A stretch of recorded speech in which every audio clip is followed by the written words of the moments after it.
ছিল না সেটাই হলো বেদাত। আচ্ছা বলেন, আপনাদের মধ্যে কেউ আছে যার বয়স 1400 বছর? বলেন না, আছেন?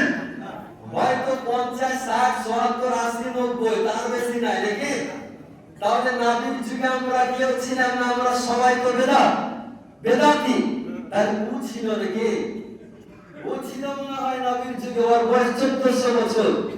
এ হারামখোর, নির্বোধ, বিনা পড়ালেখা করে ফতোয়াবাজি করতেছে, বিনা হাদিস পড়ে। একে যদি আপনি বলেন যে হাদিস এটা ইসম না ফেল না হাদ না মুবতাদা না খবর মাতুফ আলাই মুজাফেরে কি ও কি ছোট্ট পুষ্টি করতে পারবে না। আর বর্তমান যুগে কোন মোল্লা, কোন মুন্সি, কোন আজহারি, কোন ডক্টর, কোন মাদানি, কোন শায়েখ যদি আপনাকে বলে যে নবীর সম্মান তো আমার বড় ভাইয়ের মতো, তার কথা মানবেন? জোরে বলতে হবে।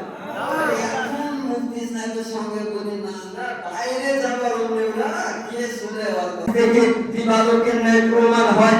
এখন যত রকমের ওহাবি বলেন, সালাফি বলেন, গায়রুল মুতালিব বলেন, দেওবন্দি বলেন, নামধারী আহলে হাদিস বলেন, এরা বলে যে নবী কানুন তৈরি করতে পারে না। তাহলে ভাবতে হবে এর জ্ঞান চলে গিয়েছে, জ্ঞানহীন হয়ে গেছে, এর মধ্যে কোনো জ্ঞান নেই, এর মস্তিষ্ক তার কেটে গিয়েছে নাকি গো?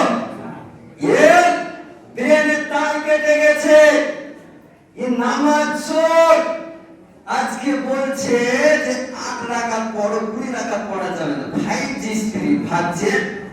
আজকে আপনাকে আমি বলতে চাই, এই পৃথিবীর বুকে শ্মশানে, জুম্মা মসজিদে দায়িত্বশীলতার সঙ্গে 1000 মানুষের সামনে চ্যালেঞ্জ করতেছি, কোন ওয়াহাবীর ঘরে এইরকম কোন মা এইরকম সন্তানের জন্ম দিতে পারেনি যে তারাবির নামাজকে হাদিস, কোরআন, ইজমা, কিয়াসের আলোকে 8 রাকাত প্রমাণ করা অতীতে না সম্ভব হয়েছে, না বর্তমানে হচ্ছে, আর না কিয়ামতের সকাল পর্যন্ত সম্ভব হবে।